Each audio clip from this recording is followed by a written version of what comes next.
So I was reading this thing and it was a complete uh, it just completely caught me off guard. But have you ever realized that from Snow White's perspective, um, the peddler woman was 100% legit because she said it was a wishing apple. She closes her eyes. Next thing she knows, the prince is hanging over her. So from her perspective, that woman was 100% legit. So I'm like, I bet she's like a peddler woman apologist now, and just sort of like, no, I think it was right, guys, because I mean, from her perspective, it worked. Have you thought? I never thought about it that way before. Where like in her reality or her experience, yeah, Yeah. she got exactly what she wanted at the end of the day. Mm-hmm. Mm-hmm. Hmm. Then there's Okay. another theory that uh, the prince is actually the Grim Reaper. Um, and hold Okay. on. Yeah. Take me through that. He comes for her, in in the glass casket, and takes her off on a white pale horse Hmm. into a kingdom in the sky. So some people have interpreted that as death coming for her, and I don't know. I don't know. I don't agree with it, but it's weird. Interesting. But I definitely thought, like, when I read the whole peddler woman part, I was like, wait a minute, yeah, she probably thought you, because she doesn't know. She Yeah. doesn't know everything else that happened. I've never have viewed it from that angle. Is that really she got what she wanted and had no idea she was being poisoned? Yeah. Interesting. Interesting. Well, it is another episode here on the Hubgrass. Once again, we have a great show for all of you today. I think this might be my favorite episode, or at least the one I've been looking forward to the most out of all of our episodes so far. I've been doing my homework on it, and it's just going to be a great show. So today, we'll get into it in a little bit. We are going to rank all 24 Pixar films from 24 to, at the end, we will reveal our number one ranking. Okay, I didn't know how we were Um, doing it, so that's good yeah, to I, I figured, I know. figured, I figured, I figured we go from the bottom to the top, Yeah. and we would. We have not seen each other's lists. We've not really talked about it at all, other than that we both have kind of revised. I've revised my list like 5 or 6 times, and then Mason's just recently revised his. Yep. Once. As well, I was gonna say, as a kid, as a huge Pixar fan, I like love basically all these movies except for like the bottom five, Yep.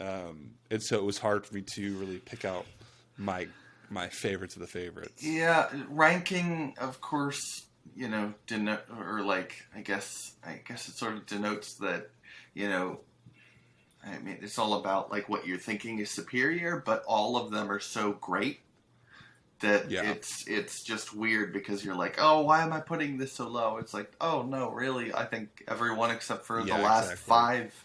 Because yeah, I was in agreement because I was looking at I was looking at my list this morning. I'm like, I really love all of these except for the last five, and that's pretty great to have like 19 Hmm. films out of a 24 film run that fans hold dear. And Yeah, there are. Um, I think there are those for everybody that watches Pixar films. There are some hmm of those just that just don't connect with people. You know. yeah, and for me, I kind of view my ranking as sort of a bell curve. Like the top like five are like the cream of the crop for me, and then the middle of the pack is still like good. It's kind of like the mid, the bar, and then the bottom for me is like really the bottom. Like, um, it's in a bell curve fashion in my ranking, and I've seen people rank the Pixar films more in tiered list versus like actual like 1 to 25, 1 to 24, Oh yeah. which I think is almost a better representation of the way I feel about these films is in a tiered system. But I think I still hold these my rankings to be true, but I definitely view them on a tiered level versus at least in my mental state. Like what movie will I watch no matter what? To I'll watch occasionally. To I really don't care to ever watch again. It's kind of how I viewed it. Yes. Yes. Yes. But before we get into that, is there anything you want to talk about in terms of current Disney events, Disney news, Disney theories that you have? Because we've gotten some decent amount of news this week Yeah. in the parks. So, I two things really that I really wanted to discuss.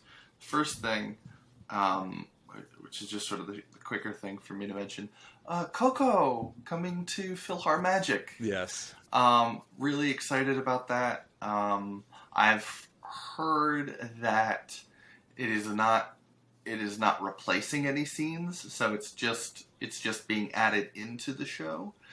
So the show's going to actually be longer now. So that's pretty exciting. Wow. It's interesting because, of course, it's the first Pixar film to go in there. But then also, I'm curious to see if they've done any visual updates to the other segments, because I'm sure this new part that they're adding in is probably going to be a little higher definition, a bit better resolution. Yeah. Yeah, that was something that I saw online a little bit yesterday. Was people concerned about whether or not they were going to cut from like two different scenes and just like pare those down a little bit to make room for this.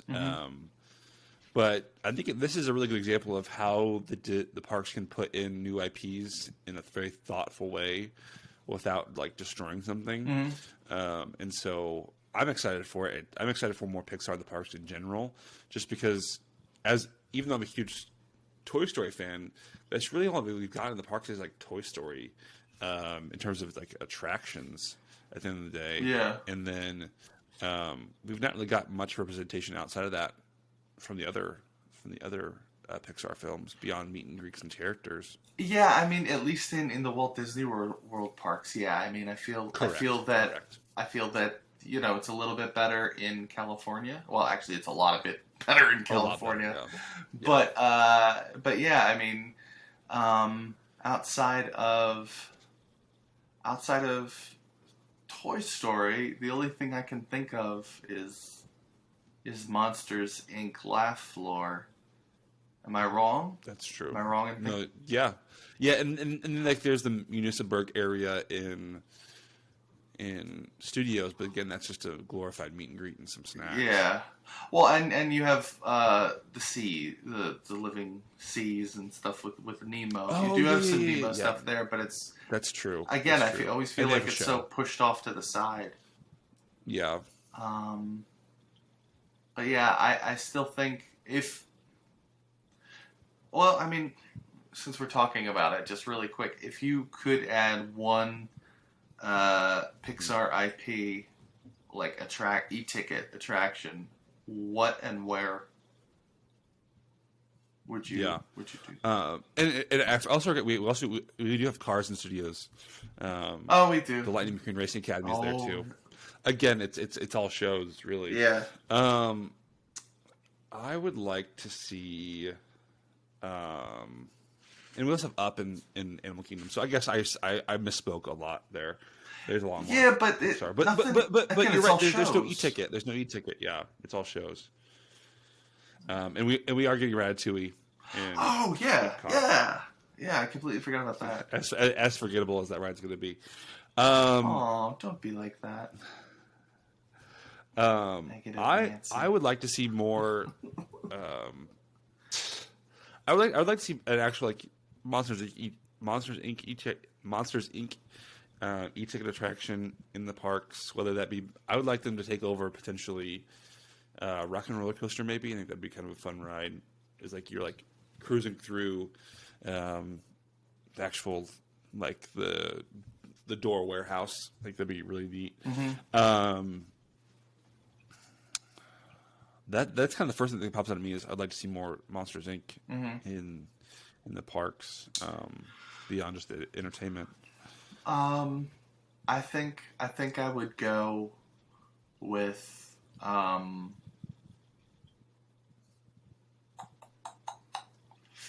See, I want to just say add Coco into Mexico, but That's the obvious for choice. sure. I mean that, Yeah. and I know everyone's like, no, keep the IP out, but that one it fits, guys. Come on, It's don't. destined. It's It destined. really is.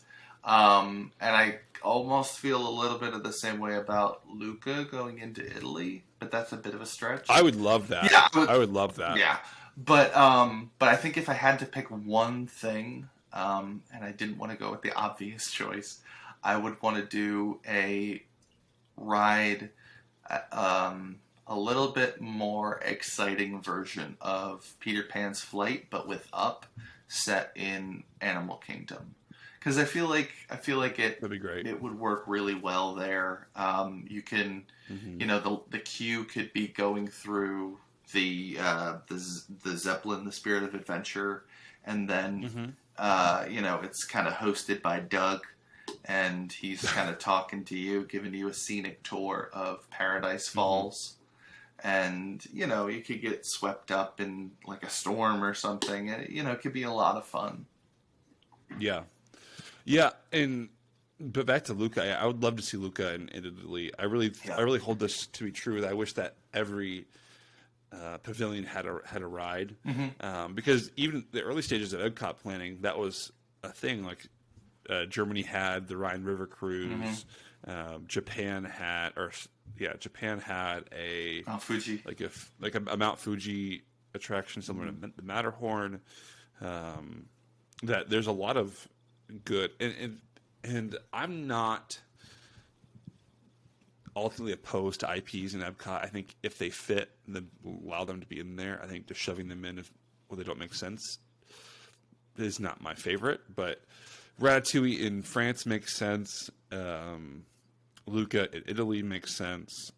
If they could do like a Rapunzel ride in Germany, maybe that would make sense. Well, the fun thing would be again. Or no, she's not German, is she? Yeah, I think that's Germany. I mean, she is German. Okay. Going back to the beginning, we got Snow White, but and Snow White too, for sure. No, you just get Captain America and you put him in the Germany pavilion, and he could be fighting the Skull, and have a bunch of Hydra banners coming from the. This got out of control really fast. I need to backtrack here. That would not go well. We're about to get canceled real quick. Oh boy! We're about to get canceled real quick. What have I done? Okay. What do we do? He's fighting the bad guys, though. He's fighting the bad guys. Yeah.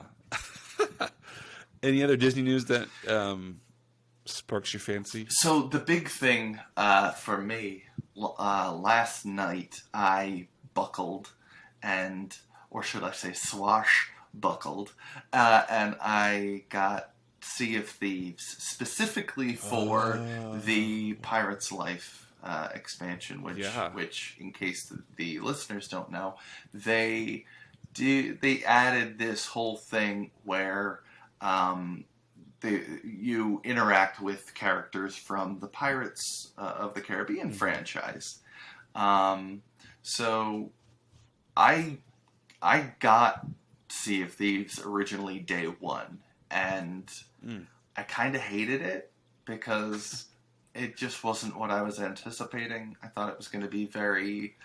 I think at the time I felt it was going to be kind of akin to like a pirate version of Skyrim, where you sort of just create your own character and then there are different narratives to follow, but there really wasn't any narrative. When you got in, it was more about getting online with your friends and stuff like that. And that's fun and that's fine. And when it works, it's great. But it just wasn't, it just felt like all you do is get a quest, get the gold, come back. Get a quest, get the gold, come back. And that was it. This here is interesting because now it's separate from that world, because you go, when you want to do these pirates related or Disney related stories, you go into your own separate kind of world, I think, for it, as I understand it. Okay. So I played like the first chapter in the first story, because there's multiple stories. Okay. I think it's like 5 stories that you do, and you can play these ones alone. You're not sort of out of luck if you're playing alone. but I I started it, and oh my gosh, it is fantastic. It is it's just the first portion I played, so I'm barely into it. But Mm-hmm. you go through this one portal on your ship, and all of a sudden you're out in this like ghostly green vista with Mm-hmm. your ship, and all of these little rowboats with ghostly pirates are in like the sea, kind of like in Davy Jones, or like in the Upside Down, or not the Upside Down. That's Stranger Things, but they Mm-hmm. have to flip the ship. No, in Davy Jones' locker, in the Mm-hmm. third Pirates movie. So you go through that, but then a ghost parrot appears next to your helm, and it's doing the dead men tell no tales thing, and then you go through another thing. You land on this island, and then you're like going through the caves from the beginning of the ride, and Wow. but through the whole thing, it's incredible because they've like done a full soundtrack that mixes the the movie themes with the ride themes with like the Yeah. style of the game. So when you like start the mission, it does this like really fun, eerie, like boom, boom, boom, boom, boom, boom, boom, Yeah. boom, boom, boom. And so as you're going through these caves, you're like hearing like all of the themes you'd hear in the queue, like that really Uh-huh. fun like that fun like 60s boo Yeah. boo doo doo doo doo doo doo doo doo. Yeah, I love that. I don't know why, but I love that. Yeah, I Um love it too. and you hear like Exitencio doing his lines as you're going through at certain points. You're hearing Wow. some original stuff from Corey Burton. They brought Corey Burton in. Um, and yeah, so, but as you're going through, like, you're seeing recreations of some of the scenes, but then, like, Mm-hmm. the ghost versions of the pirates appear. So as you're going through, I think you're seeing, like, the crew trying to move the treasures through this cave, and then the Mm-hmm. captain just turns and shoots them, and then they fade away into the skeletons that are there now, and then finally you get to the main treasure room from the Disneyland version, Uh-huh. and you see like the last three pirates there, which is the captain and two other guys, that they all drink like their wine, and then it's poisoned, Mm-hmm. and then the two collapse, and then the captain sits on top, and it's the one pirate that's like counting the gold on top of the treasure Yeah. pile in Disneyland. Yeah, it's that. So that was as far as I got. What question? You're, No, look. oh yeah, yeah, that guy. Yeah, yeah, yeah, I yeah, have yeah. him. Yeah, you Yeah, have yeah, him. yeah, yeah. Yeah, you have him. Yeah. Yeah, exactly that guy. So that, and then you go down a waterfall. Like you actually legit go down a waterfall, and then it opens up into this vista of this destroyed fort, and you have to like light Uh-huh. this torch, and the whole place lights up, and you see like these ghost pirates, Wow. and you're hearing like the ghosts singing like yo ho yo ho. So I'm pretty sure like this first mission is very strongly based in the ride, and then it Yeah. kind of gets more into the movie stuff. But even still, like I listened to the soundtrack while I was working all day yesterday, and it mixes in like the themes of from the movies, because like Davy Jones obviously later shows up, so you have his Uh-huh. theme, and then you have Jack's theme, but then every now and then it That's mixes. amazing. Yeah, I'm sorry, I just can't. Like I'm just enjoying it so much. No, yeah. It's I don't own Sea of Thieves. I don't own a PlayStation, but hearing that is making me want to price one out and get it because that sounds Well, the spectacular. cool thing is, and you know, guys, we're not sponsored. We have no sponsors yet. If you want us to sponsor something, let us Yeah. know. But I got Patreon link in bio. Game Pass on Xbox. Oh, nice. So it comes like as a free installable game on Game Pass, and I got the first month for $1, and Oh, I think nice. it's $15 after that. So I don't know. But I just wanted to get back into it because I traded the game in, and now it's like $40 because the price of it went back up. Yeah. Because it's like, oh, it's a good game now. It's a good game now. Yeah. Yeah. So I went through, and there's like a bunch of games you can just install on Game Pass, and Uh-huh. so that is there. Another game that I was really interested in called Planet Coaster, where you can build your own theme parks, but also Oh, that's that cool. Disneyland Adventures game is free to Uh, install. So you can even nice. have a bit of fun there, and get some other Pirates of the Caribbean related action if you want to do that, or other things. Because I know there's a Haunted Mansion level, there's a Mad Tea Party level in that Yeah. game. There's a bunch of other things, but I'm probably gonna check that out because I do live streams sometimes on my TikTok, and I did that Nice. I did it last night, but Oh, cool. uh, but yeah, I might actually end up doing that as like sort of a live stream thing, and Yeah, I don't know, it's just something fun to do. definitely. Well, Patreon link in bio to help us out. Let's get that working so I can get myself either I need to get a PC or get an Xbox. You can do it on PC. Hmm. I mean, I don't know what kind of RAM you need for like to support that, but because I absolutely know Yeah, nothing about computers, but yeah. Well, I'm a Mac person whenever I buy a computer, so yeah, I yeah. have maybe my work computer will support it. We'll see on my lunch break. We'll see.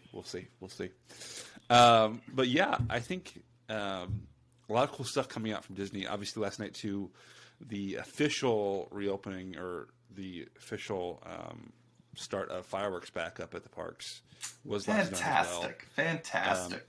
At least at the time of the recording, we're recording on a different day than normal. But last night, the first time Happily Ever After You're recording was back. back in the parks. Well, the couple nights prior was the cast member preview, which was what I saw from that was amazing. Jordan Fisher showed up, and there was a big show and a really kind of cool reopening with Casey's Corner reopening that night as well Oh, for the cast members. fantastic.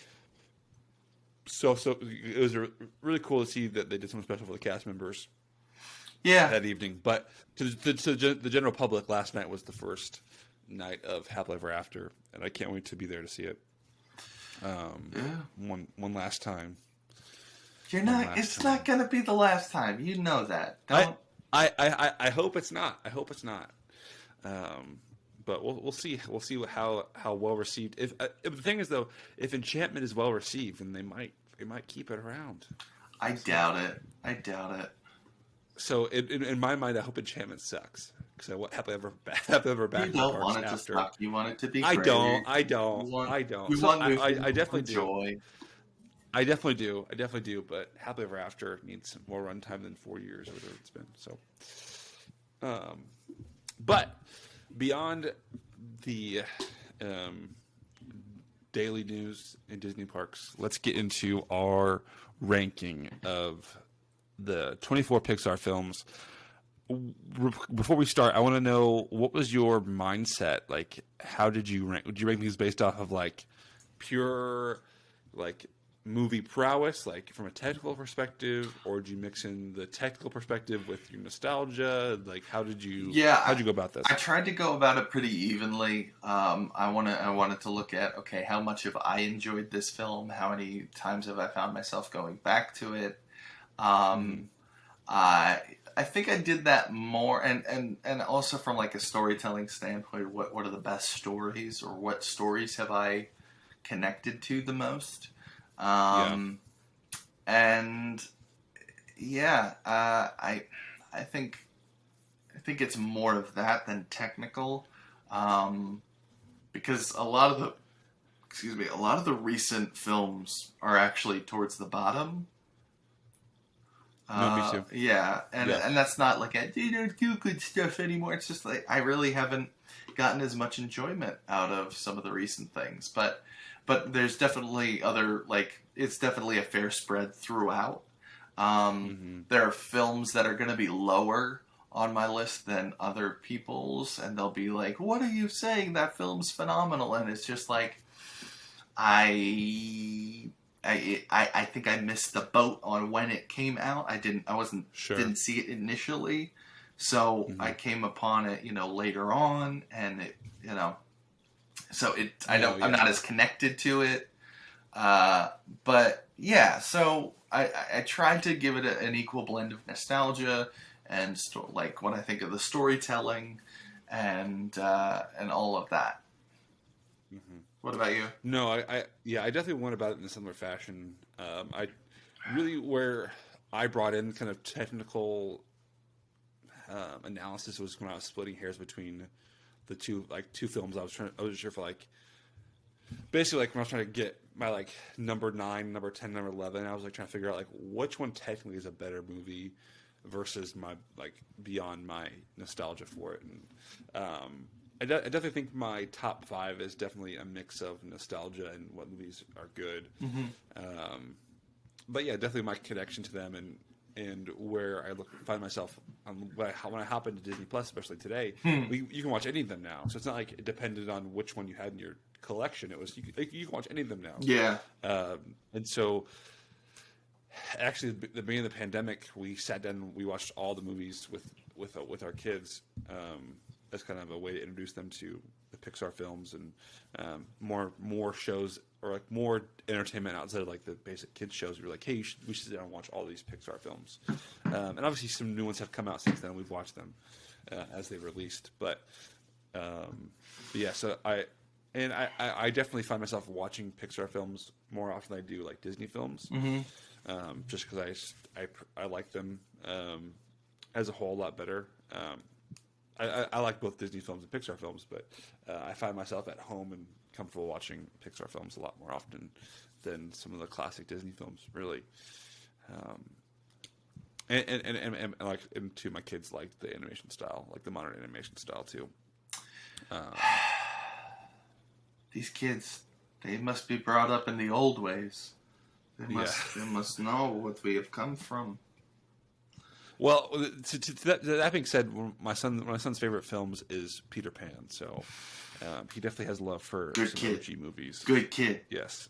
You're doing a good job. He's actually going to be dressed up as Peter Pan one of the days we're in Disney, so we have a cute little outfit for him. He loves wearing it, so. Wonderful. Cool. Okay, so I think we should go back and forth on presenting our numbered our order. So like I'm gonna have you go first for 24 and then I'll do 23, but then we'll obviously reveal our own. So it's not like one of us is going first the whole time, I think. So I gotcha. It'd be fun to go back and forth. So what is your least favorite Pixar film? Cars 2. Cars 2. Cars 2. I feel like that's the obvious choice. That is the obvious choice. But for me, my least favorite film is Good Dinosaur. That is my number 24. I don't know. I feel like Good Dinosaur gets a bad rap. I think story wise, it's actually pretty good. I think it was a weird choice because it's essentially a Western, but told with dinosaurs, and I think the plot is stronger than the premise, if that makes any sense. That's fair. I personally would have loved it if it was just the dinosaurs, to be honest. If it was that dinosaur style Western, it probably would have hit with me better. But it was like a boy and his dog kind of scenario, and I feel like there's been so many other films that have done it better, is that it gets lost in that genre, or like that subgenre of that kind of having to carry around, or like having that your dog, your pet. Yeah. I don't know. It's just one of those things where it's very forgettable for me. I don't really identify with it. It's a newer film, so I think it definitely maybe is more geared to younger audiences. Yeah. Oh yeah. No. I don't know. It it's not super high on my list, but it's just. But yeah, I don't think it's as bad as other people have put it, because I know a lot of people like dislike that film. Yeah, and it is probably the least. It's one of the least profitable films they've ever put out. yeah, and the animation style is beautiful as always. I looking at it from a art perspective, it's beautiful, but it just the pacing for me wasn't great. It just I just felt kind of bored watching it most of the time. There's obviously some exciting moments, Yeah. but it just never tickled my fancy. Yeah. Yeah, it's just weird. I think it's just a lot of weird creative choices, and you can tell because of how long the film was in limbo.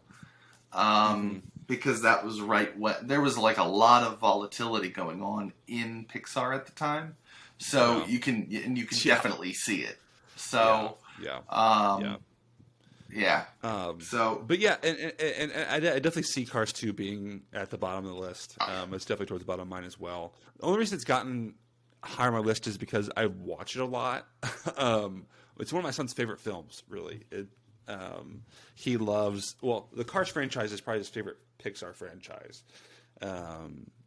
For a time there, we'd watch all three, like each Cars movie every day. We watch all three every day. Especially the beginning of the pandemic, we were just kind of home trying to figure what we were doing out. He has like all the die-cast cars. He loves cars. Nice. What we were actually planning on going to Disneyland last October, past October. We ended up just going to Florida instead because Disneyland closed. A big part of that reason to go on that trip was we wanted to go to Cars Land, because it's definitely one of those lands that I really look forward to seeing in person. Yeah. Just because I do love the Cars movies, beyond just my son's love for them, and we'll see some more of those pop up later in the listing. But I love that universe. I love that concept. But Cars 2 is really glorified, like Mater short at the end of the day. And at the end of the day, the reason it is higher for me, obviously beyond I've watched it a few times, but I think it was an interesting way to go about telling the Cars story, beyond the racing. Obviously it's still based around racing, but it added a new aspect. It introduced us to a different aspect of the Cars world, which was like there's spies and there's bad people. Heck, they even like murder like 2 or 3 people in the movie. You see like I think like 2 or 3 car murderings, which is kind of dark for a Pixar movie, but an interesting route to go. Yeah, definitely. But yeah, 23. Yes, for me it's not Cars. It is Toy Story 4. Ooh, you're savage. Yes. I you'll see that I definitely rank the rest of the Toy Story movies much higher on my list, but 4 made me mad. 4 was a cash grab, if there ever was one, in terms of a Pixar movie. I really feel like they buttoned up the Toy Story story in Cars or in Toy Story 3. Yeah, and the way it was definitely a Woody movie. Obviously, he's been the main character from the beginning, but for him to really turn his back on the rest of the toys, and it seemed out of character for him, and also the way they handled Buzz. He was kind of an oaf again in this movie, where obviously we saw a lot of great character development for their Buzz throughout the first 3 movies, but he was kind of like a dunce again, and he got sidelined really hard. Yeah, it didn't make sense for me in terms of the story. Yeah, that's why. I just have a bad taste in my mouth from that movie, so that's why it's so low. How about you? What's your 23? 23 was Cars 3. I just didn't connect with it. So. Did you finally watch it? Yes. You had to at this point. Yeah. I really enjoy Cars 3. Again, these Cars movies might be a little higher for me because I've watched them so many times, and to some people that might make you hate them more, but I thought Cars 3 was really touching, and I wish that Cars 3 was Cars 2, and then we never got Cars 2. I think that I've been totally fine with that, because it really showed. I'm gonna stick my neck out for Cars 3 here for a second. It was a way to really kind of cap off McQueen's storyline. Mm-hmm. It showed you saw him from being a young racer in Cars 1, and then forget Cars 2. Cars 3, then you see him like as like the aged racer passing on his tips and tricks and it really showed that it showed that development of like he realizing he's not a hotshot anymore and he needs to pass that wisdom on to the next generation. And I thought it was beautiful how they paralleled him to Doc. Yeah, Doc. And Doc's experience with him and how he experienced himself with Cruz, and Cruz finding out that she had the ability to be something that she didn't think she could be. And I also loved the world building with going to visit like Smokey and those like original racers. Mm-hmm. I love Cars 3. But that's just me. That's my defense for Cars 3. But yeah. But I can see it. I don't agree it's lower than some of the movies that I have coming up here in a minute. Mm-hmm. But I don't hate you for it. But I think it deserves more credit than it's got. I mean, it's just a movie. Don't hate me for it. No, of course not. Of course not. Yeah, and I have more to say for other ones coming. But, sure. Yeah. Sure. So what is your 22? Finding Dory. I respect that. I respect that. Do not like Finding Dory. I feel it is so trite and so unnecessary. Yes. And could not agree more. Yeah. No, I could not agree more. It's got some cute stuff. It's got some cute stuff. Baby Dory is adorable, but yeah, no. If it wasn't for that scene of them in the truck, the truck scene is ridiculous. So ridiculous. But it's hilarious. It's hilarious. So at least I get like a good laugh at that. Oh scene. Yeah. Definitely. But yeah, it is not good. My 22 is Cars 2. Okay. So we can agree that's on the lower end here. Wait, what was what was your 23? Or yeah, what was your 23 is Toy Story 4. Yeah, Toy Story 4. Okay. My 22 is Cars 2. Cars 2. And then not to get too ahead of myself, but my 21 is Finding Dory. So okay, all right, all right. We're on the same wavelength. Yeah. In terms of Dory, 21 for me was Monsters University, and I'm a little conflicted there because I think there's some good stuff in it. I really like the climax. Well, like I like the third act where they're they get trapped at that summer camp. Also, they do some really creepy stuff, and they get into some of the scary stuff there. But I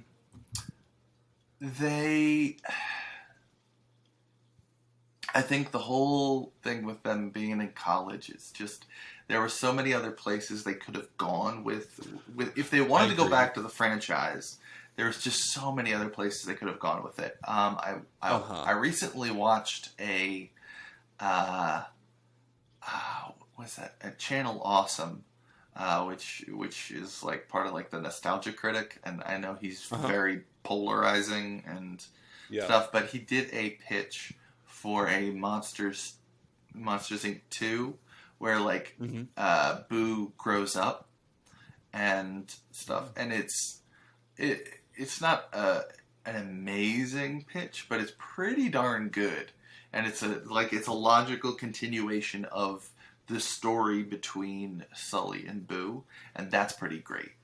But this, just having doing a whole prequel thing, it felt unnecessary at the end of the day. Yeah, and you'll see that I rank Monsters Inc. very high in my list, but for me, it definitely didn't hit the mark I did love the merchandise that came from it. I thought that the merchandise came from it was amazing. I have my Monsters University hat. I think that was cool. But it did. And if I watched Monsters Inc. recently, and it actually retcons a line in that movie where they mentioned that they've known each other since high school, or at least like grade school, maybe. Yeah. The fifth grade. Yeah, fifth grade. Yeah. And you find out that they just met in the university, which that doesn't make sense in terms of the canon timeline that they've set up for. Not to get too nitpicky on. Well, they actually addressed it. They actually addressed it because apparently the phrase like since the fifth grade is like a saying there. Like, oh, I've done that since the fifth grade.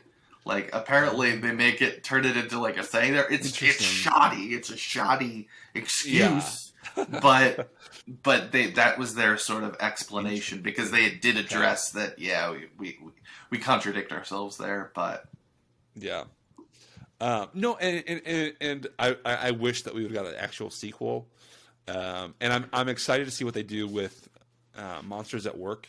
Oh yeah, this episodic series, because I would love to see kind of the transition to the laugh energy and how that worked and how they're running the shop.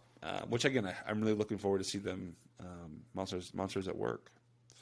Monsters at Work. Am I next or are you next for 20? You're next because I called myself out for Dory. So yes. So what's your 20? Brave. Okay. I don't like Brave. It's boring to me. It's beautiful.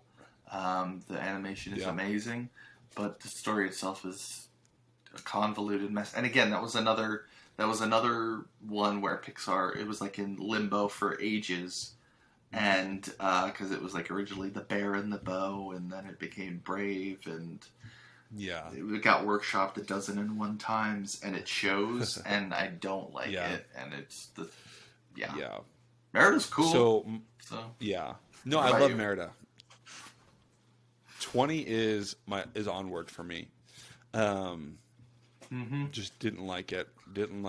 I Brave is very close. You're about to hear Brave in a couple minutes. Yep. But I like Merida a lot. I like the first half of the movie, and then all of a sudden they go off and become bears, and it just doesn't make, like, you're right, it doesn't make sense. It just kind of like just happens. It's very like immediate, and I think that it could have worked, but the transition from human to bear, that scenario, and I think that on its own is a decent movie, but like the two don't make sense, and I think it could have worked if there was a better transition, or more of a,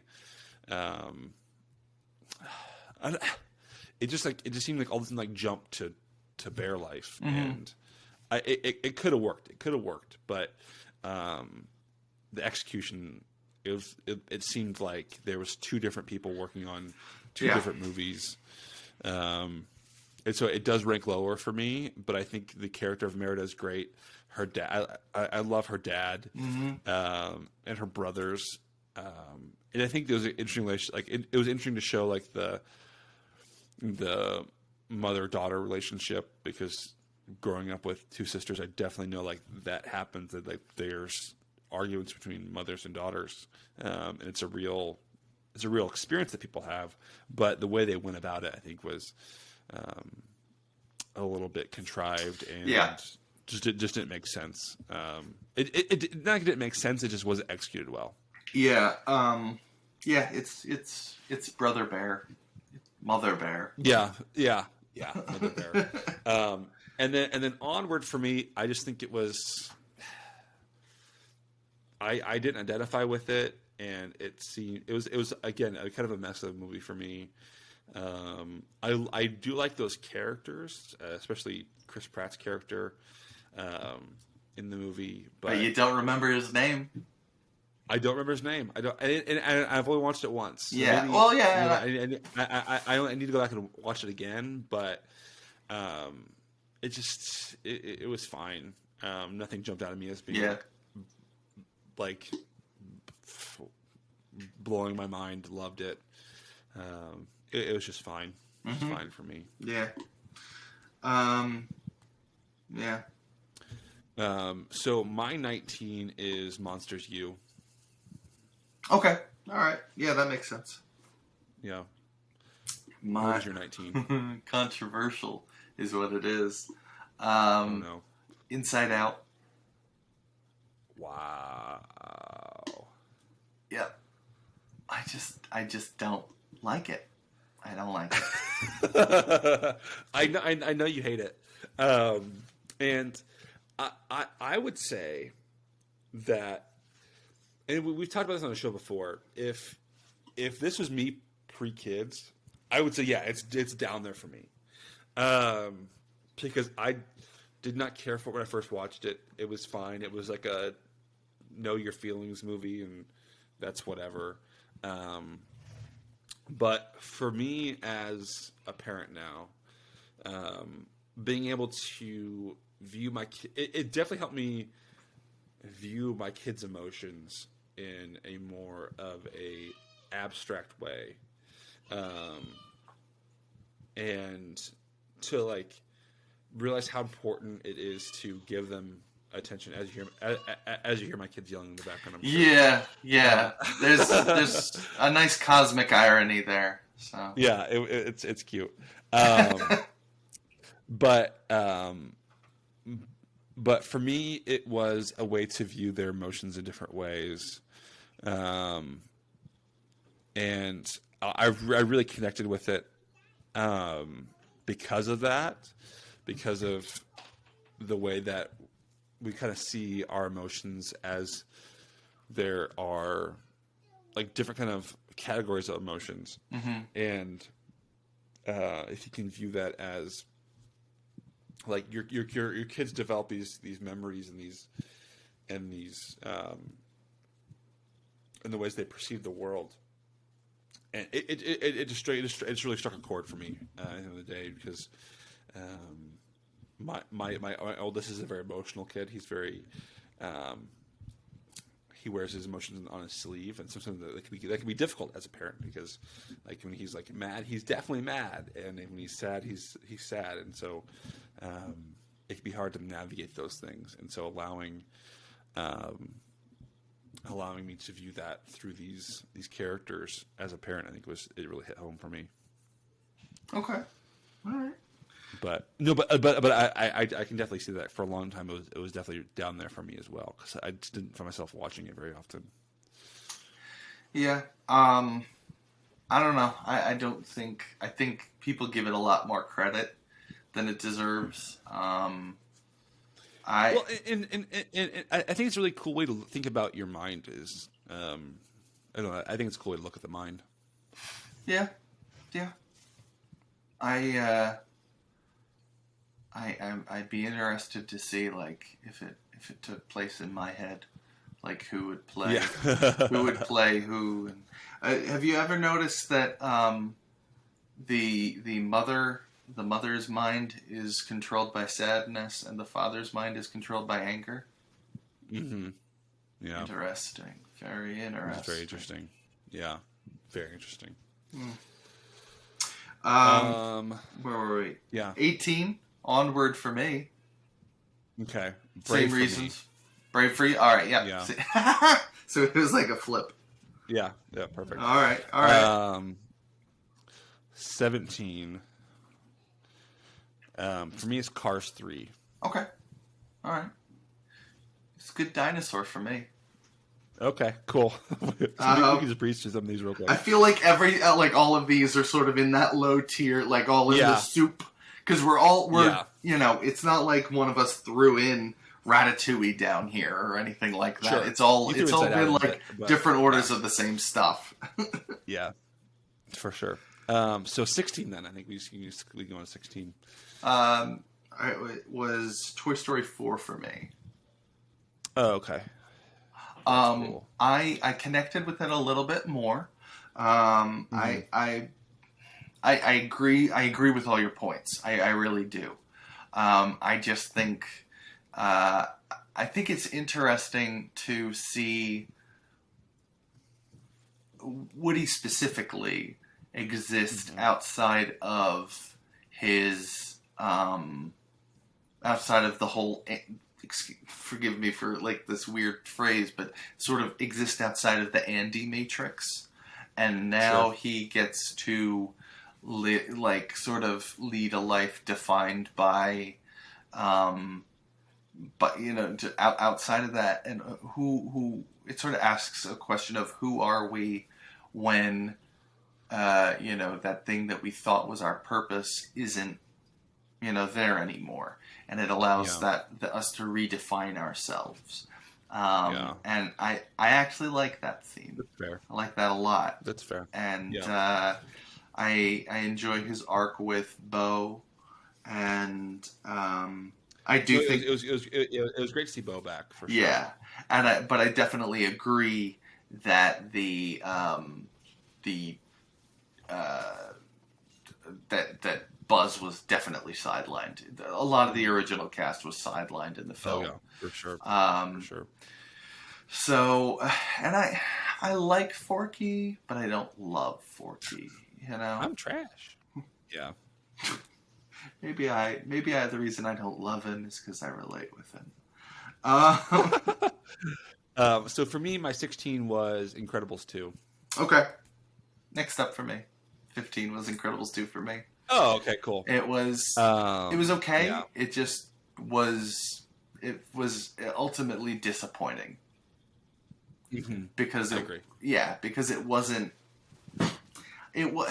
I don't know. It just wasn't the right move. It was sort of basically a retelling of the first movie. Ultimately. Yeah. Just kind of switching parents.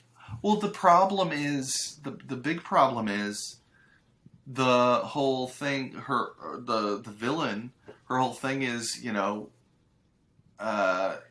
heroes make things worse, and I kind of agree with her based on the film, because the film wouldn't happen. The film wouldn't have happened if heroes weren't in the picture.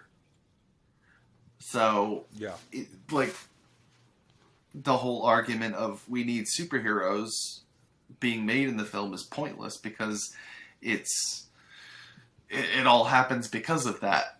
So and I think Nando V Movies on YouTube does a wonderful rendition of how they could have flipped it, because the motivation makes no sense for the villain.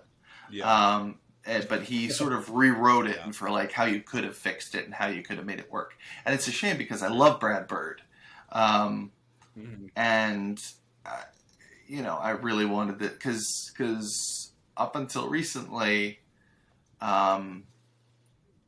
Incredibles was my number one.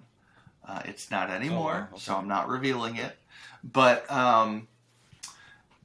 yeah, so like I was so excited for Incredibles 2, because I still remember walking out of the theater from the first one as a kid, be like, I can't wait to see more of that and stuff. But I think I love this one for sure. I think the better choice would have been to set it 10 years later or 15 years later, and actually have it focus on my pitch would have been have it be about Bob retiring, but he wants to give the mantle of Mr. Incredible to Dash, and Dash having that whole coming of age thing where he's like still like kind of a hot shot, but and then and my hope is that we'll get kind of a Cars treatment with this. Is like the first one's great, and then the second one is kind of forgotten, and then the third one is pretty good. I'd love that. I don't think that'll happen, but I love that. Yeah, because it took so long for them to make Cars or Incredibles 2. So my 15 is Soul. Ooh. Maybe a hot take, but whoa. It might be a recency thing where like I've watched it a couple times. I've watched it more than Onward, honestly. But I just think I connect and I love the rest of the movies above this a little bit more. And it's a very original concept. And I think it's a really great concept. But I think it got often too caught up in the message. I don't know. It just, for me, it's one of those movies where I'm happy it's in the Pixar canon. And again, we're at a point now in the list where I like all these movies. No, I got you. But for me, I didn't really connect with it. I love the music in it. I think Joe's story arc is really cool. I just find 22 annoying. 2022 was kind of an annoyance for me throughout the whole movie, so that's probably why it drags it down for me a little bit. I like Amy Poehler, but in that role, I just didn't enjoy her at all. It's not Amy Poehler. Is not Amy Poehler? No. That plays 22? No. Who plays 22? I think it's Tina Fey. Oh. I think. Hold on. Maybe I'm wrong. You're right. No, yeah, because Amy Poehler is Joy. You're right. You're right. Maybe that's why I just like it. Let me make sure, because I'm not 100% sure anymore myself anymore. So yeah, it's Tina Fey. It's 22. Okay. Either way, I just find 22 very annoying. I defend. disagree because. Hold on one second there. I got a puppy with me now.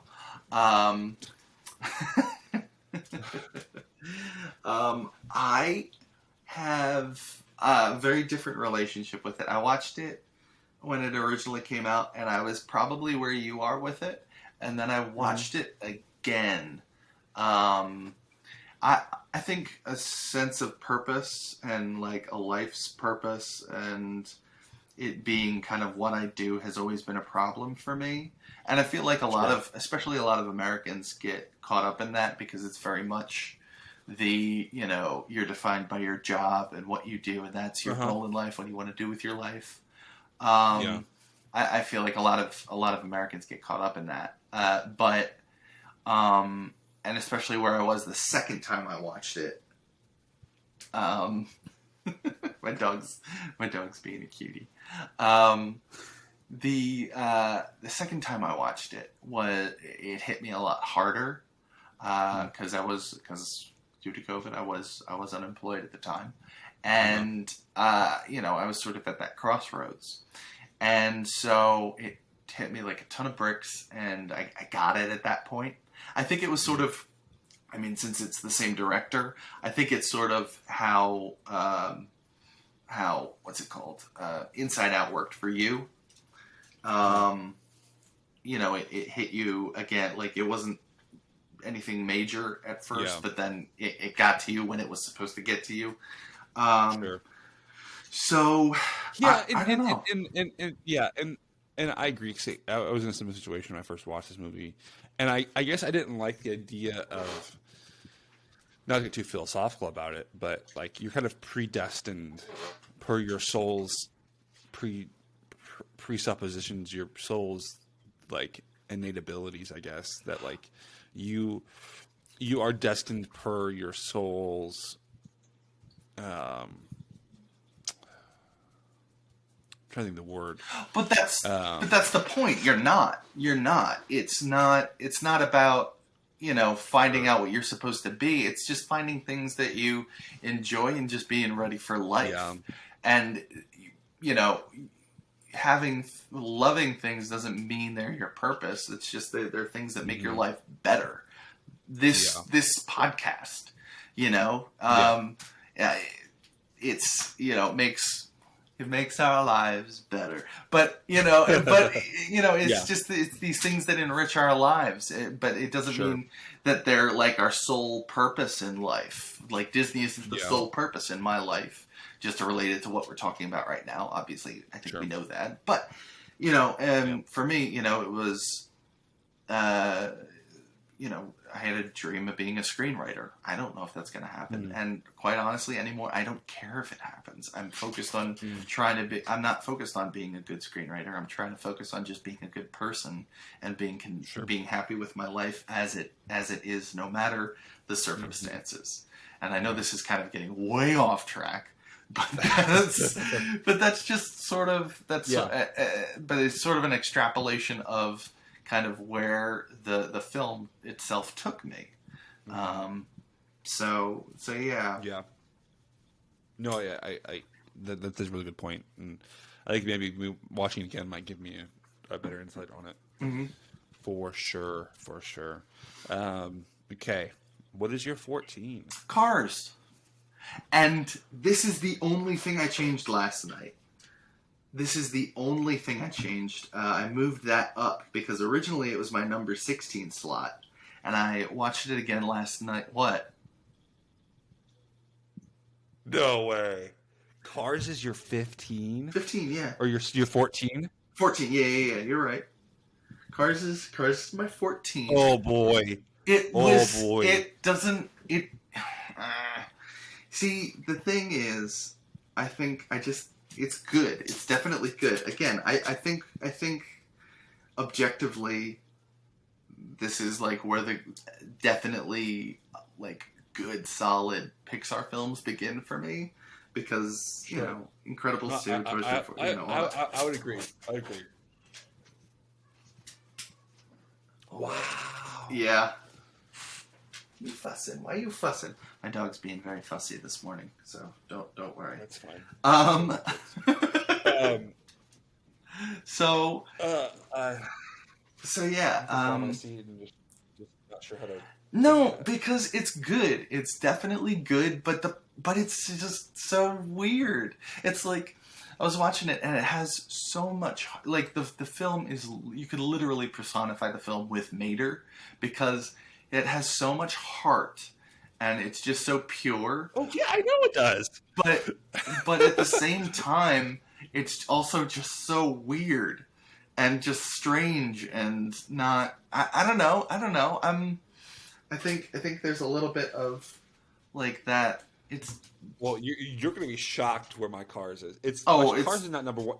My Cars is not number one for me by any means, but wow. I think the movie's beautiful. That beginning scene of that race, and just I kind of touched upon it earlier, like the character of excuse me, I inherited a goofy laugh or a goofy sneeze. The character arc of McQueen in that movie, going from this pompous young kid to being this like humble, like caring about other people, and then the comedy in the movie Mater is hilarious. There's so many one-liners and iconic scenes in that movie. The music is iconic. But it basically transformed Life as a Highway as like the anthem for Cars. Like that is absolutely true. I said it last night. Yeah. We're watching it. I was watching it with my wife, and I'm like, I don't think this song would be half as well remembered without that movie. So, and she's like, no, absolutely not. You're completely correct. I think it's great. I look at every other film that's above it, and I'm like, no, that objectively, that is a better film. Maybe with like one exception to me. Sure. But objectively, it's maybe two exceptions. But objectively, I just don't. I just think it's very. It's such a comfort movie for me. It's one of my like go-to. I can completely see that. It's such a great movie. Let me get to my 14 real quick too. It's Toy Story 3 for me. Okay, that makes sense. Yeah. Yeah. And I don't want to go too far into these. I think I think we're already at an hour in this show, so I don't want to rest on too many of these points. But we can definitely make some quick points here or there. This is definitely becoming a multiple commute episode, I think, for the listeners. Yeah. Yeah, for sure. But yeah, Toy Story 3 for me. I love that movie, but I love the other two Toy Story movies much better. It was definitely important for me in my life when it came out. I was going off to college, or at least I was maybe at college at that point. It was kind of giving up, kind of that coming of age story for Andy, but also a really it's a solid movie. It's a solid adventure movie with Yeah. toys, and kind of looking at their mortality as their longevity Yeah. as being kids' toys. I think I put it a little bit higher on my list because of when it hit. It hit at the right moment. Yeah. I definitely am a lot more sentimental than other people, I think. Sure. And my wife gets on me about that sometimes. But so I think it hit me a little bit harder. I don't think it is like I'm just gonna be like blunt right now. It's not in my top 10, but it is. But it's definitely because we're reaching that threshold of like almost our top 10s, and that's what I struggle with it too. Is where I wanted to put it, and I thought that was a safe place for me to put it. Do you want to tell me 13? Yeah, 13. Oh yeah, my 13 is Inside Out. Okay. Yeah. My 13. What is your 13? My 13's A Bug's Life. Okay, that's fine. I love Bug's Life. Bug's Life is my 12. So all right, there we go. Wall-E is my 12. Okay. It would be higher if I saw it in theaters, I think, but I never saw it. Like, it was like a weird year where I wasn't like going to see Pixar movies, I guess, and I did. I had not seen it in theaters either, and it would be higher for me because it's coming up here in a minute.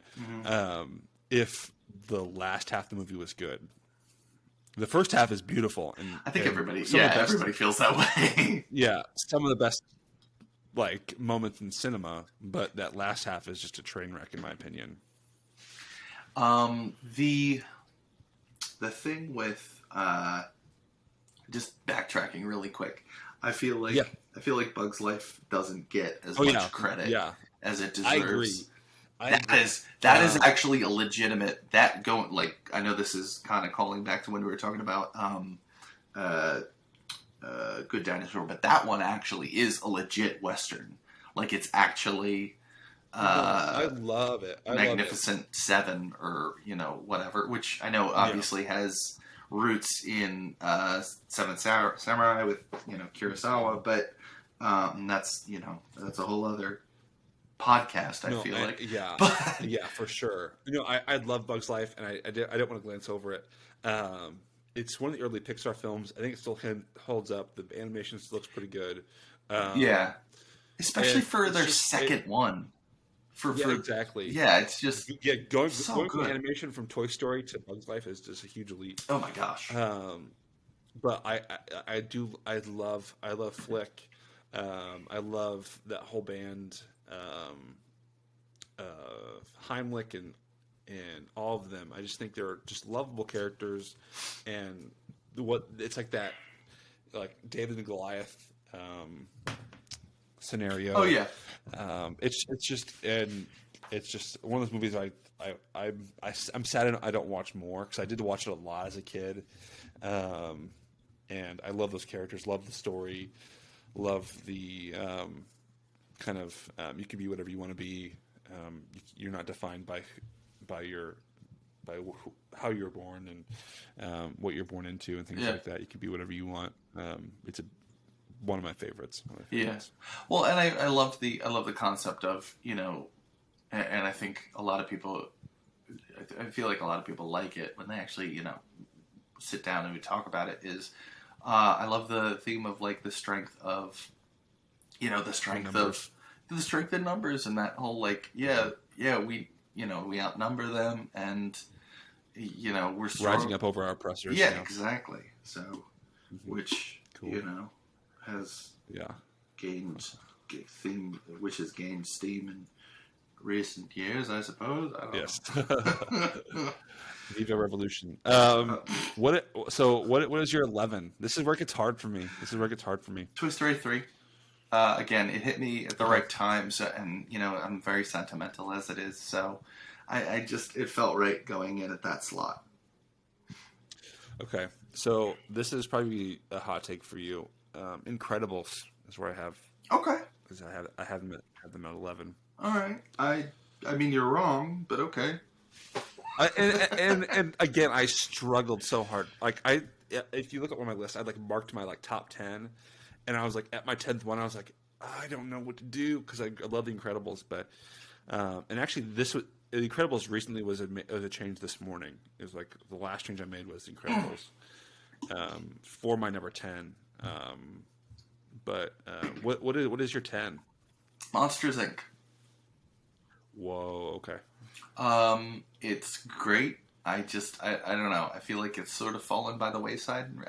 I know hopefully soon we're gonna have a comeback with Monsters at Work, but I feel like there are other films that have outdone it in recent years, and it's a really good film. It's a really solid film. The characters are amazing. World's fantastic. I wish we had a Monsters Inc. ride like they do in Tokyo. Cool. But yeah. Ultimately, I think in the grand scheme of things, it was my number 10 spot. But again, top 10. Okay. So yeah. And Monsters Inc. I think is such an important movie for the studios as a whole. The studio as a whole. It's kind of like that pivot towards kind of the more modern Pixar movies. I think it was a really important movie for them. So my number 10 is Toy Story, the first one. Okay, that makes sense. I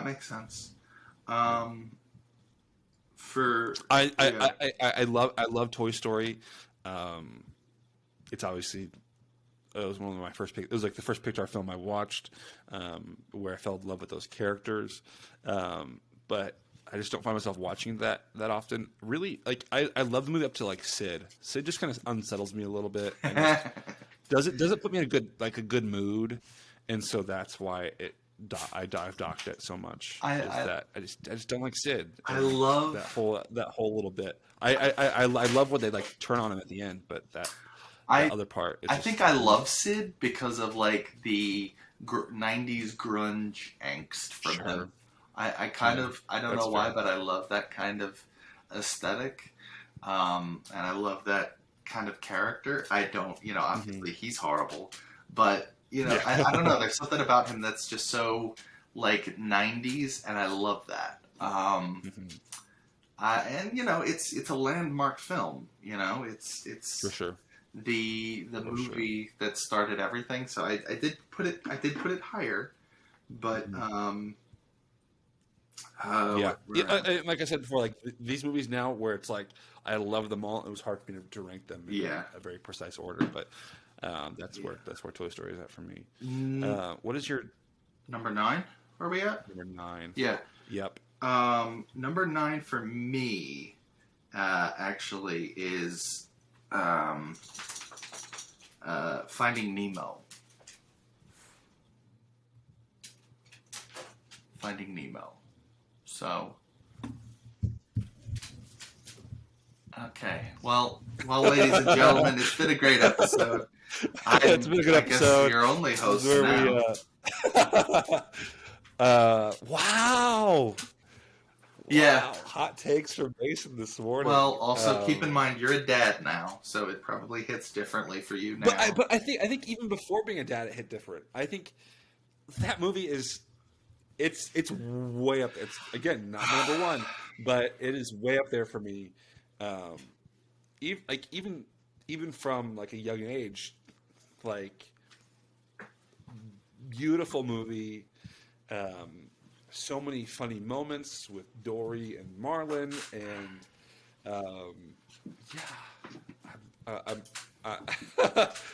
I'm sorry, but that blows my mind. No, I get it. I'll reveal my number 9 for you, and then we can go into this maybe a little more. Wall-E's my number 9. That makes sense. Someone we talked about earlier. I think the first 45 minutes is beautiful, but the ending is not great. But please go into why you ranked Nemo so low. That just blows me away. It's not low. It's number 9. I know, but the grand scheme, it's low. That's like a B tier for you. It's at this point. Yeah, I just think there are films that hit better for me, and were better for I don't know. I think that just accomplished more. I think it's great animation, and maybe it just became like I've seen it so many times because it's Yeah. good. Again, it's in my top 10. No, and it is in like the conversations about Pixar movies. It is like kind of like shoved in your face as like a top tier movie, and so maybe there's some of that there. But I think it's just a beautiful film, beyond the father and son story, but being a young kid and trying to find your own way in the world, beyond what your parents want you to be, and like breaking free of their like finding out who you are. But that's not. But I don't get that from that. That's not. That's not the film for me. The film is more about Marlin becoming okay with letting go of the reins. Yeah, Sure. I mean, Nemo has his moment where he's able to, test his mettle, but it's more about Nemo loosening the reins, and maybe that's a bit of a cinematic Rorschach test there because I'm getting something different out of it. But yeah, I feel like it's more that. For sure. That's fine. I'm not going to argue too much more about it. But so my number 8 is Ratatouille. My number 8 is Ratatouille. Oh, nice. Perfect. I think it's a great movie. Great movie. Yeah, definitely. Just exquisite. Wonderful score. Wonderful cinematography. Wonderful Love it. script. Yeah. Brad Bird again. Super fun plot. Yeah. And everything. Yeah. Awesome. Number 7. Soul. Oh wow. Okay. Yeah, I was kind of waiting for it. I was wondering where you were going to put it. Yeah. Well, no, it's not top 5 material, but it's definitely Sure. it's a sweet number 7. So, what about you? Yeah. My number 7 is Luca. Okay. Yeah. It's just outside my top 5. I think there's some other movies here that we've talked about actually because you've ranked them lower, but just hit better for me than Luca. Luca, I've loved it so far. My kids are obsessed with it. I've probably watched it 10 times at this point. Maybe not all the way through, but they've watched it all the way through, like at least 10 times now. Yeah. I've gone to other things in the house, but Wow. I think it's a beautiful movie, and great messaging, spectacular.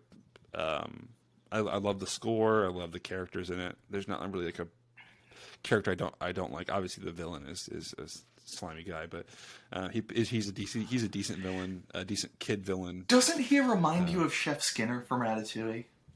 I just saw this theory yesterday, and I think it's hilarious. And yes, the theory holds no water because we know they're French different versus names. Italian, but they're very similar. Mm-hmm. And I'm not knocking it because I dig it. Yeah, but yeah. So my number 6, this might be a little bit hot take for you. That's not higher. Is Coco.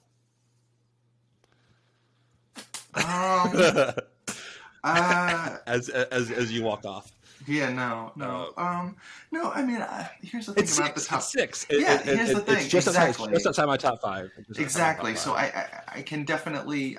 I feel like I can see the logic behind every decision at this point because again we're on the same page. If these are all great films, they just hit differently for you. My number 6 is Toy Story. The first one. Sure.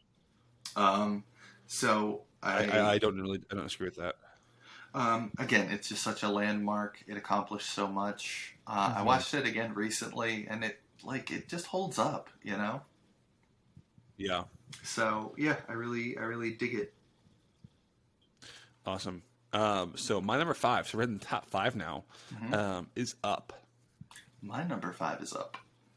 Nice. Okay, cool. So yeah, I think for a while it was in the runner for number 1, but then I feel like I watched it so much, I got bored with it because that's a thing for me. Like I'll watch something so many times, like I know the story, I can play it in my head, like I don't need to rewatch it, and I think it does struggle for some like lagging in the middle bits.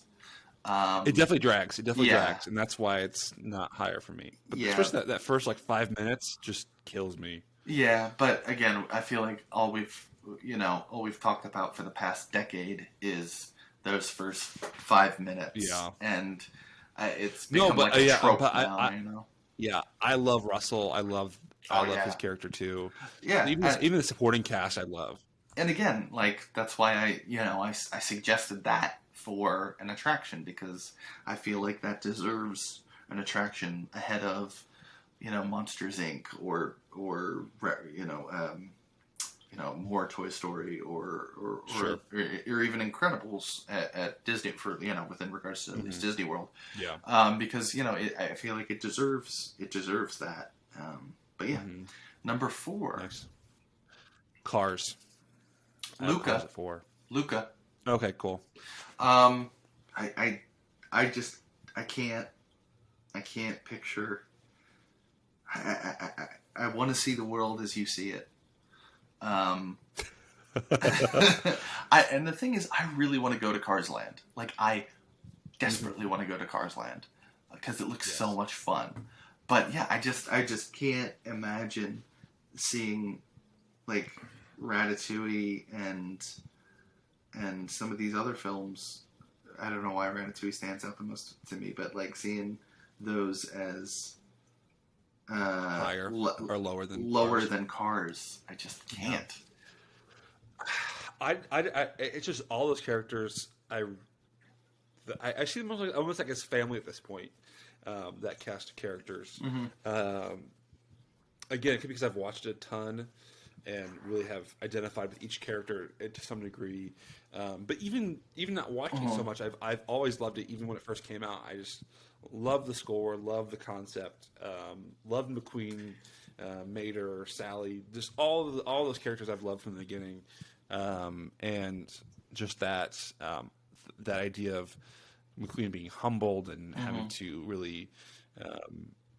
I think it teaches a really great lesson in life is that even though we think we're great at something, there's a respect and a duty that we have when we're good at something or in a point of fame or power that we still need to be humble to. We are just at the end of the day people, and we need to be good people to everyone. So I think that's why I love it so much. I don't know. It's weird because I feel like Cars the topic, not the film, has always been a difficult topic for me because, like, even with, even just in general, like my dad, his job involves cars and stuff, and he's always, tried to get me involved in cars a little bit, and I never connected, and then I wish so badly, truly.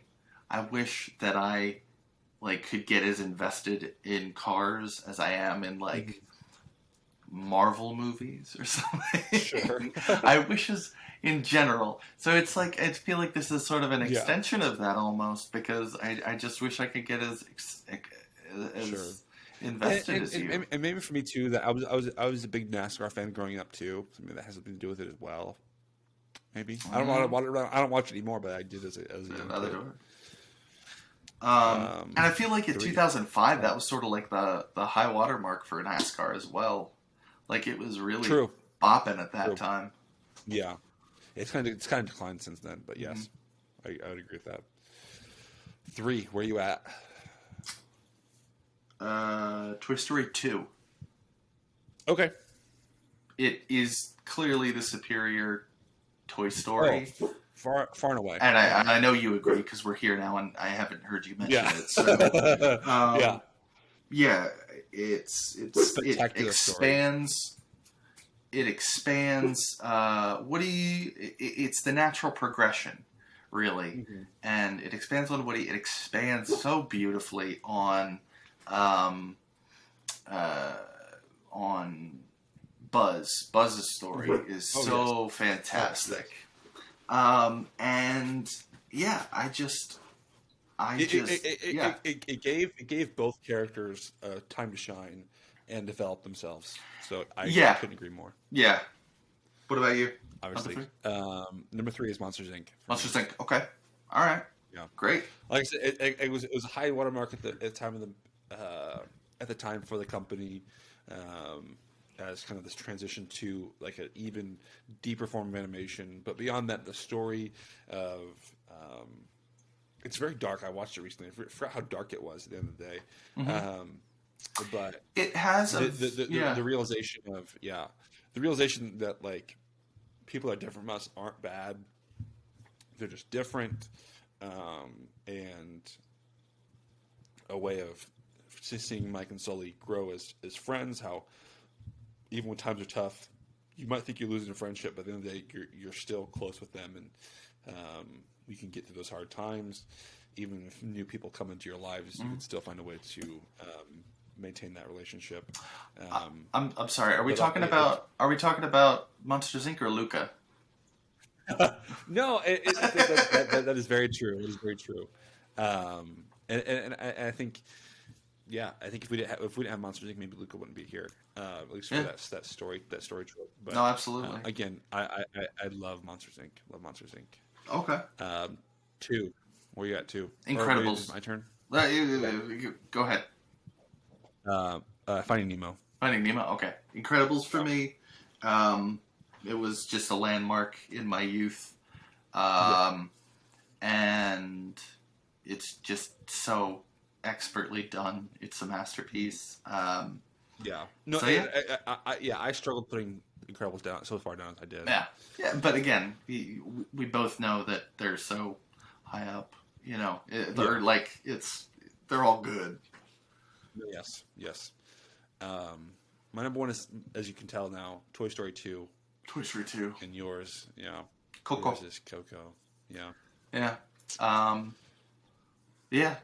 No, that lines up. Coco Coco to me. Is just fantastic. It's very good. It's the very music, the colors, the story, the family. It's great. Great. No, it was a hallmark movie, I think, for sure, in the company. Great way to bring in new representation, Pixar, and the music is beautiful, the colors are beautiful, animation is spectacular, the story of family and all that is just great. Yeah. So we kind of got in Toy Story 2 a little bit there. I think that's why it holds up so well for me. But yeah. Yeah, so really quick, just for my sanity and for just to recap for the listeners, run through your top 10 again, like one after the other. Yeah, like 10 to 1. Yeah, 10 is Toy Story, 9 is WALL-E, 8 is Ratatouille, 7 Luca, 6 Coco, 5 Up, 4 Cars, Monsters Inc. is 3, 2 is Finding Nemo, and 1 is Toy Story 2. Excellent. And then mine is 10 Monsters Inc., 9 Finding Nemo, 8 Ratatouille, 7 Soul, 6 Toy Story, 5 Up, 4 Luca, 3 Toy Story 2, 2 Incredibles, 1 Coco. So nice. I definitely think. And yours was wonderful. I really like your insight and your point of view on the films. I am interested though to see what our listeners think. So if you are listening to this on our YouTube posting for this, I definitely would love it for you to comment what your top 10 are. We'll probably be doing a separate Instagram post as well. Yeah. For that. Yeah. I would love to hear top 5, top 10s. Exactly. To see where everyone else lies. Awesome. Yeah. Awesome. So yeah, we've been telling this for a while. I think we've come up with some really great points, and I think Pixar is a really special part in the company, and I'm glad that they've been able to maintain that relationship with Pixar and produce some really good films. And I think what we saw with Luca is a testament to that. We're going towards in the right direction. I think. Yeah, hopefully. Too, hopefully a sign of things to come. No, I wholeheartedly agree. But Looks like we do have a fast pass for Story Mania, so I think it's time for us to get going. But really enjoy our time with all of you today. If you want to see more from us in our lives separately, you can go on TikTok and follow Mason at Unofficial Disney CEO. Or if you want to see more from me, you can view me on Instagram or YouTube at Matt Ardberry on Instagram and at Matt and Mary Kate on YouTube. And as always, you can find us on Instagram. We'll make sure we'll be posting a lot this week about this episode and our thoughts on it. But also make sure to follow us. I will be in Disney here in the next week or two, so we'll be sharing some content from there. So we always make sure we post regularly on our Instagram. So always check in there to find out more from us and about what we post. And if you want to support us even more to help us make the show even better, we do have a Patreon that we had recently polished up last week. So we'd love to see some new patrons. So and we'd love to see our first patron be established. So we'll probably do something special for them. But until next time, there is a great, big, beautiful podcast. It's just a stream away. See you on the Hubgrass, folks. See ya.